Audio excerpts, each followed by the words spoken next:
कैसी शर्मनाक गाली है। बाजारी लुक में और शोहदे भी तो ऐसी बदलगामी की जुर्रत नहीं कर सकते। क्या वैदिक धर्म की यही तालीम है और पंडित साहब इसी तहजीब और इसी शाइस्तगी का इल्म लेकर उठे हैं और आर्या साहबान उनसे यही हुनर सीखते हैं।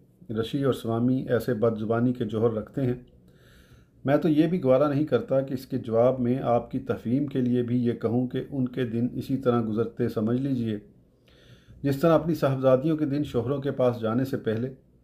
बावजूद ये कि ये गाली नहीं, इसमें सिर्फ ये समझाना मकसूद है कि औरत नफसानी ख्वाहिशात और जज्बात मर्द से ज़्यादा रखती है।